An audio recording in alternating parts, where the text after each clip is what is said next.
Tonight, I'll be completing my fourth 65-hour fast in a row. Rolling fasts are how I lost 80 pounds in less than 5 months while still being able to eat anything and everything I want during my refeeds. No pills, no meds, no injections, no surgery, just fasting.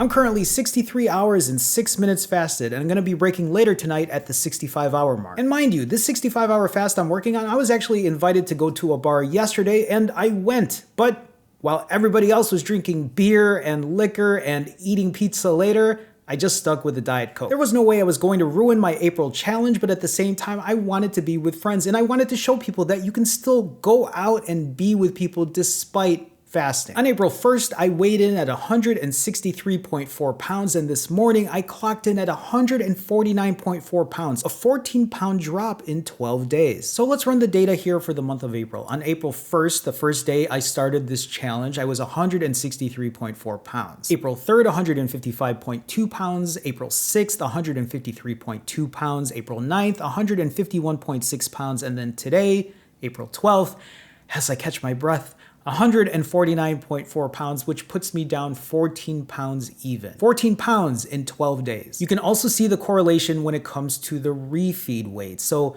on April 1st, again, 163.4 pounds was my refeed weight because I ate on March 31st. On April 4th, 161 pounds. On April 7th, 158.4 pounds. And then on April 10th, 156.6 pounds. Now, you haven't seen the refeed yet, but I just wanted to share with you that I feel it was a successful refeed. I felt pretty satiated, but you'll get to see that in a minute. I just wanted to share that the correlation, the fasts continue to drop time over time, the weight does, after every 65-hour fast. But on top of that, you will also see that the refeed weight continues to drop every single time. This is why I was successful with my 65-hour fasts. This is why I was successful with my 90-hour fast, because I trusted the process. I know that it works. The thing about 90-hour fasts, and I've said this before, is doing a 90-hour fast is going to give me better results on the scale weight-wise, meaning that the weight is going to drop quicker because I'm obviously fasting for an additional day.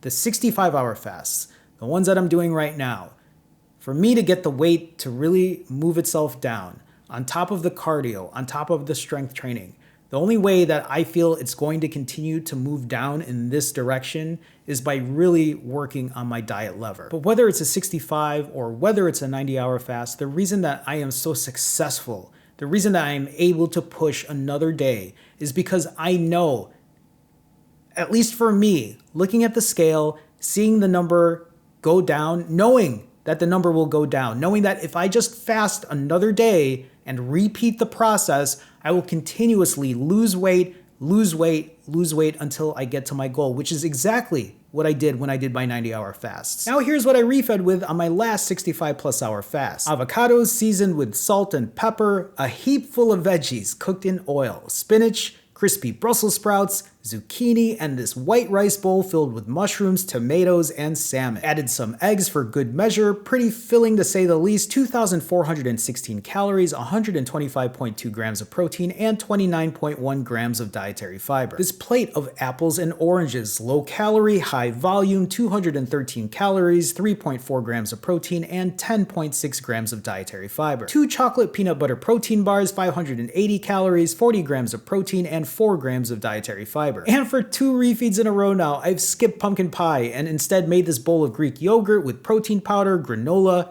peanut butter, bananas, and milk. Listen, it looked pretty gross, tasted okay, 1,204 calories, 53.5 grams of protein, and 14.5 grams of dietary fiber. For a total of 4,413 calories, 222.1 grams of protein, and 58.2 grams of dietary fiber. I finished all of this in 2 hours and 47 minutes. Let's talk about this refeed. This refeed was not as clean as my last refeed, but it was still pretty clean. Didn't have pumpkin pie again.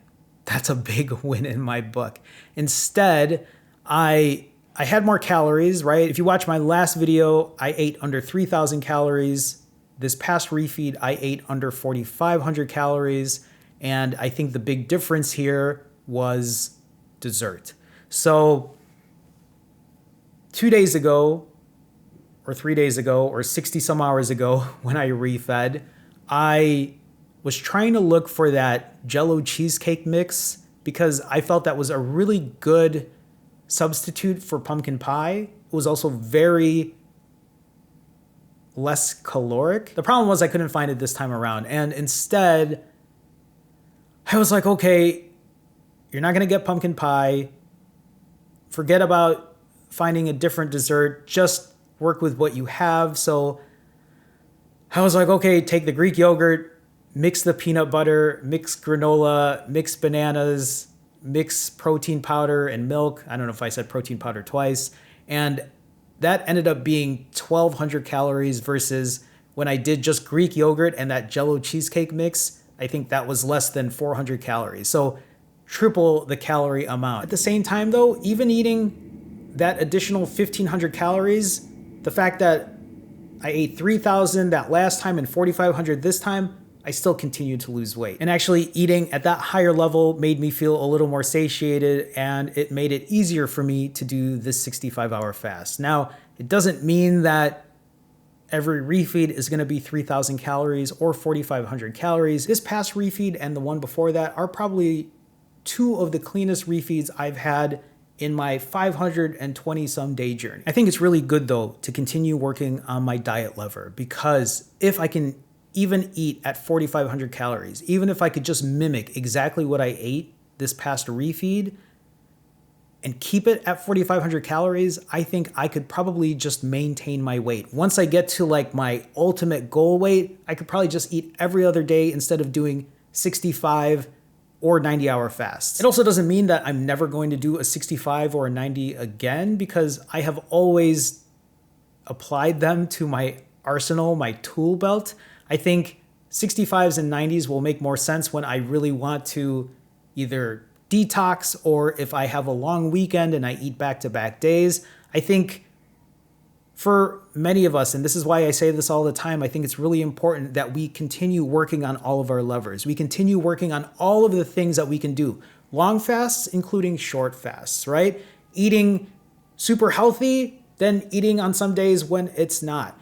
Exercising really hard, going for a walk, right? Learning how to do all of these things because they're all super important. And if you're able to maximize these tools, use them when you can, use them to your best ability, even use them on days you're not feeling it, right? Learning how to give yourself grace and doing something smaller instead. I think this is the way to really find that balance. So despite a 4,500 calorie refeed, I was still able to lose weight on this 65-hour fast. Why? Because 1, fasting works. 2, my journey includes cardio and strength training. It isn't just about fasting. 3, an imperfect diet is still better than mindless eating. Enough about me. How are you doing 12 days in this April accountability challenge? Let me know in the comments. Remember, imperfect consistency is the name of the game. Do not let perfection impede your progress. There's no need to start over. There's no need to say, well, this challenge is shot, I'm not gonna do it anymore. Keep going, keep pushing, keep moving forward. And for those who continue to show up in the comments, thank you for your honesty and transparency. That accountability, it makes me feel like we're doing it together. Well, we are doing it together.